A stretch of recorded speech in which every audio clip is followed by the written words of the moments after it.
Présentation de l'exercice la vie émotionnelle.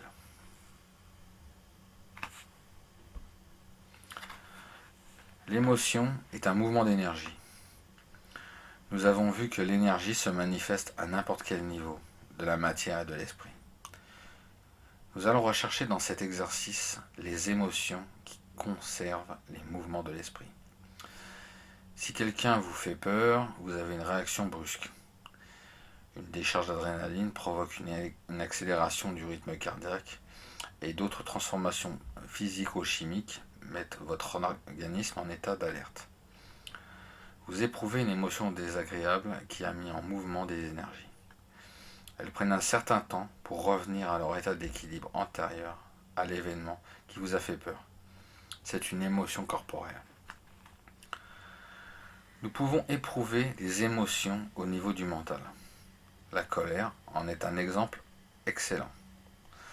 Qu'une personne vous vexe ou simplement s'adresse à vous d'une manière désagréable et la colère surgit.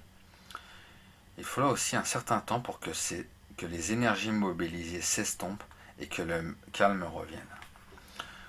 Toutes les émotions, qu'elles soient corporelles ou mentales, ne sont pas forcément désagréables. Une caresse amoureuse engendre une émotion, un mouvement de notre part, une réponse qui peut se traduire par un élan affectueux. Beaucoup plus subtiles sont les émotions de notre esprit. Beaucoup plus douces, mais beaucoup plus prégnantes. Des émotions de l'esprit peuvent nous rester en mémoire toute l'existence. Certaines circonstances privilégiées favorisent l'apparition d'émotions de l'esprit.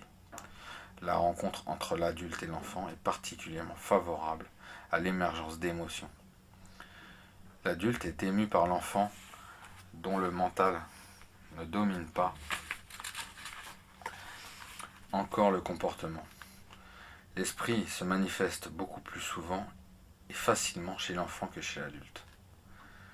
Lorsque nous surprenons un enfant qui s'émerveille devant la découverte d'un phénomène naturel, nous percevons aisément en nous ce mouvement communicatif de l'esprit.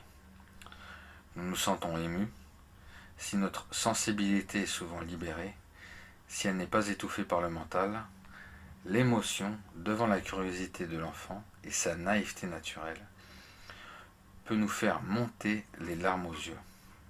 Ce phénomène physiologique d'augmentation des sécrétions lacrymales est précieux car il permet de repérer à coup sûr les grandes émotions spirituelles auxquelles nous pouvons avoir accès. Une personne qui entraîne systématiquement sa sensibilité a souvent les yeux humides. Ce phénomène peut devenir si puissant qu'il faut avoir recours à des techniques de contrôle de l'émotivité pour éviter des réactions organiques exagérées. En fait, il faut développer ce contrôle de l'émotivité parallèlement à la capacité d'être ému. L'émotion est la clé d'une porte qui ouvre sur l'état d'éveil. Rappelons que ce stade de l'éveil est l'objectif principal de l'enseignement traditionnel dont cet entraînement est un début. L'éveil n'est rien d'autre que l'utilisation simultanée à 100% de tous nos centres nerveux, c'est-à-dire la libération de toute notre énergie vitale. N'importe quel neurologue, psychiatre ou psychologue sait qu'en état ordinaire, nous n'utilisons qu'une partie de nos centres nerveux. Certains indiquent même des chiffres de l'ordre de 5% à 20%. Des appareils permettent maintenant de voir quelles sont les régions du cerveau qui fonctionnent. La thermographie, par exemple, permet d'enregistrer la température de différentes zones du cerveau en activité. Elles sont plus chaudes dans d'autres régions non sollicitées par l'activité mentale sélectionnée. Les émotions de notre esprit peuvent être différentes.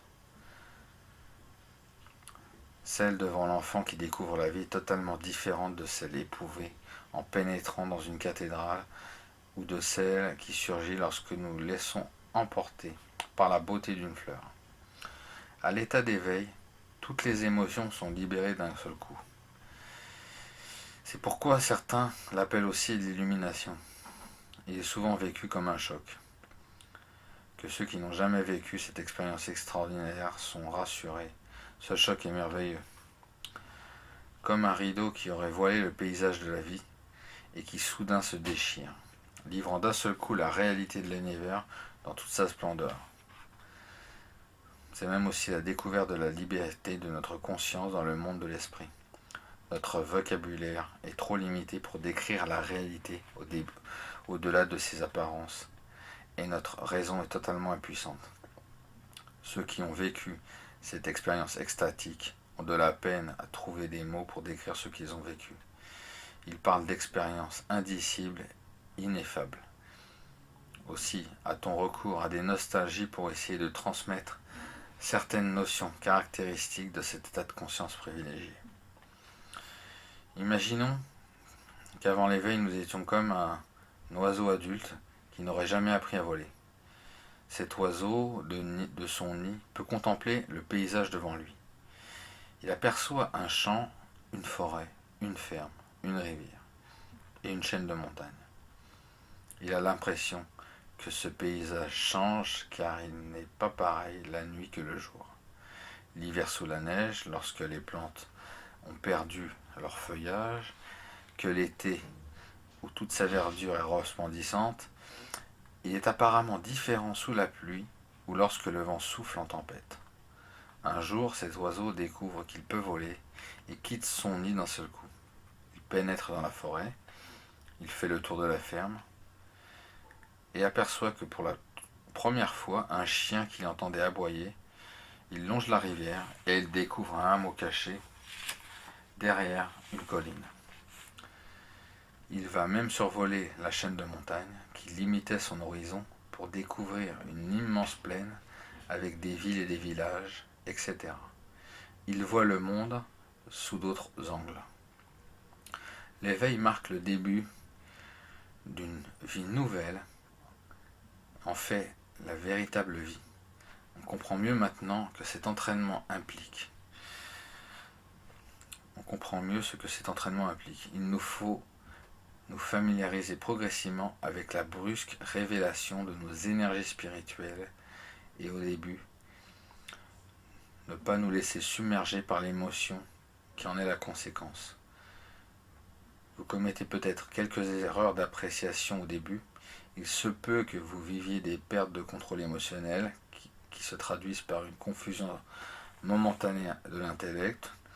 Cela peut aboutir passagèrement à un état où, paradoxalement, on a envie de rire et de pleurer en même temps, sans savoir pourquoi. La joie est cependant l'émotion dominante de l'état d'éveil. Et comme nous allons le voir plus loin, elle est l'expression fondamentale de l'amour et de la connaissance. Un éveil précoce peut donc paralyser momentanément l'intellect. Ce phénomène s'explique facilement. Rappelons qu'en état ordinaire, l'intellect se place au-dessus de l'esprit. À l'éveil, cette position s'inverse, notre conscience se situe au niveau de l'esprit, au lieu de continuer à s'identifier comme avant à notre mental. Il faut un certain temps d'adaptation pour que notre intellect s'habitue à ce changement. Nous avons tous vécu plus ou moins intensément cette expérience en état ordinaire, où notre intellect est engourdi ou paralysé par une émotion violente. Ainsi, l'étudiant trop émotif risque de perdre ses moyens devant un examinateur et constate après coup qu'il connaissait parfaitement la réponse à la question posée. Il était momentanément incapable de mettre de l'ordre dans ses pensées. L'émotion suscitée lors d'un accident engendre parfois une attitude très incohérente. L'interrogatoire policier est aussi basé sur le même principe. Le suspect subit un tel harcèlement, engendrant des émotions contradictoires, qu'il se trouve dans l'incapacité de réfléchir correctement et révèle ainsi plus facilement la vérité. Entraînez-vous donc à gérer vos émotions spirituelles. Pour cela, programmez-vous pour focaliser de plus en plus souvent votre attention sur les sentiments nobles que vous rencontrez chez les personnes de votre entourage. Remarquez la bonté, la bienveillance, la gentillesse, la beauté intérieure, c'est-à-dire le charme qui apparaît chez ceux avec qui vous vivez. Progressivement, ces mouvements de l'esprit, ces énergies vous toucheront toujours plus et accroîtront ce qu'on appelle très généralement la sensibilité. Faites votre cette devise, entre guillemets. Fréquente les gentils, plains les faibles et fuis les méchants. Fermez les guillemets.